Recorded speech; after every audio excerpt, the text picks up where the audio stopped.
ቅዱሳኖችና የተባረካችሁ ሕፃናት እንዴት ናችሁ? በመጀመሪያ እድሉን የሰጠኝ እግዚአብሔርን አመሰግናለሁ። ስሜ ዲዲያ ታምራት ይባላል። አሁንም አቀርብላችሁ መዝሙር 105 ነው። በየሰባ ነበዋለሁ። መዝሙር 105 የእስራኤል ድንቅ ታሪክ። እግዚአብሔርን አመስግኑ፣ ስሙንም ጥሩ፣ ስራውንም በሕዝቦች መካከል ግለጡ። ተቀኙለት፣ ዘምሩለት፣ ድንቅ ስራዎቹንም ሁሉ ተናገሩ። በቅዱስ ስሙ ተጓደዱ። እግዚአብሔርን የሚሹት ልባቸው ደስ ይበለው። እግዚአብሔርንና ብርታቱን ፈልጉ፣ ፊቱንም ዘወትር ፈልጉ። ያደረጋቸውንም ድንቅ ስራዎች፣ ታምራቱንና ከአፉ የወጣውን ፍርድ አስቡ።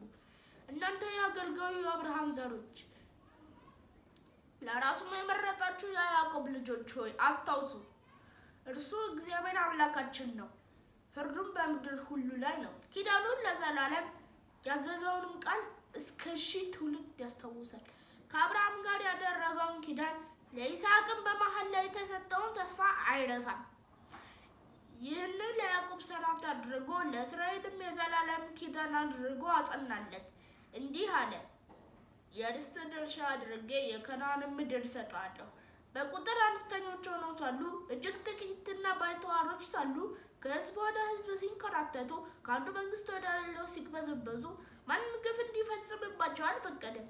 ስለ እነርሱ ነገሥታትን እንዲህ ሲል ገሰጸ፣ የቀባኋቸውን አትንኩ፣ በነቢያቴም ላይ ክፉ አታድርጉ። በምድሪቱ ላይ ራብን ጠራ፣ የምግብንም አቅርቦት ሁሉ አቋረጠ። በባርነት የተሸጠውን ሰው ዮሴፍን ከእነርሱ አስቀድሞ ላከ። እግሮቹ በእግር ብረት ተላላጡ፣ በአንገቱም የብረት ማነቆ ገባ። የተናገረው ቃል እስኪፈጸምለት የእግዚአብሔር ቃል ፈተነው። ንጉሥ ልኮ አስፈታው፣ የሕዝቦች ገዥ ነፃ አወጣው። የቤቱ ጌታ የንብረቱም ሁሉ አስተዳዳሪ አደረገው። ይኸውም ሹማምንቱን በራሱ መንገድ ይመራ ዘንድ፣ ታላላቆቹንም ጥበብ ያስተምር ዘንድ ነበር። እስራኤል ወደ ግብፅ ገባ፣ ያዕቆብም በካም ምድር መጻተኛ ሆነ። ከጠላቶቻቸውም ይልቅ አበረታቸው። ሕዝቡን እንዲጠሉ በባሪያቸውም ላይ እንዲያሴሩ ልባቸውን ለወጠ። ባሪያውን ሙሴን የመረጠውንም አሮንን ላከ። እነርሱም ታምራዊ ምልክቶችን በመካከላቸው ድንቅ ነገሮቹንም በካም ምድር አደረጉ። ጨለማን ልኮ ምድሪቱን ጽልመት አለበሰ። እነርሱም በቃሉ ላይ ማመፅን ተዉ።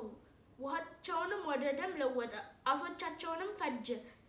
ምድራቸውንም የነገሥታቶቻቸውን እልፍኝ ሳይቀር ጓጉንቸር ተርመሰመሰባቸው። እርሱ በተናገረ ጊዜ የዝንብ መንጋ መጣ፣ ትንኞችም ምድራቸውን ወረሩ። ዝናባቸውን በረዶ አደረገው፣ በምድራቸውም ሁሉ መብረቅ ወረደ። ወይናቸውና በለሳቸውን መታ፣ የአገራቸውንም ዛፍ ከተከተ። እርሱ በተናገረ ጊዜ አንበጣ መጣ፣ ስፍር ቁጥር የሌለውም ኩብኩባ ከተፍ አለ። የምድሪቱንም እጽዋት ሁሉ በላ፣ የመሬታቸውንም ፍሬ ሙጥጥ አደረገ። ደግሞ በሀገራቸው ያለውን በኩር ሁሉ፣ የኃይላቸውንም ሁሉ በኩራት መታ። የእስራኤልንም ሕዝብ ብርና ወርቅ ጭኖ እንዲወጣ አደረገ። ከነገዶቻቸውም አንድም አልተደናቀፈም። እጅግ ፈርተዋቸው ነበርና ወጥተው ሲሄዱ ግብፅ ደስ አላት። ደመና እንደ መጋረጃ ዘረጋላቸው፣ እሳትም በሌሊት አበራላቸው። በለመኑትም ጊዜ ድርጭት አመጣላቸው፣ የሰማይንም እንጀራ አጠገባቸው። አለቱን ሰነጠቀ፣ ውሃም ተንዶለዶለ፣ እንደ ወንዝም በበረሃ ፈሰሰ። ለባሪያው ለአብርሃም የሰጠውን ቅዱስ የተስፋ ቃሉን አስቧልና። ሕዝቡን በደስታ ብርቶቹንም በእልልታ አወጣቸው። የሌሎቹን ሕዝቦች በምድር ሰጣቸው። የእነዚህንም የድካም ፍሬ ወረሱ። ይህም ሥርዓቱን ይጠብቁ ዘንድ ሕጉን ይፈጽሙ ዘንድ ነው። ሃሌሉያ።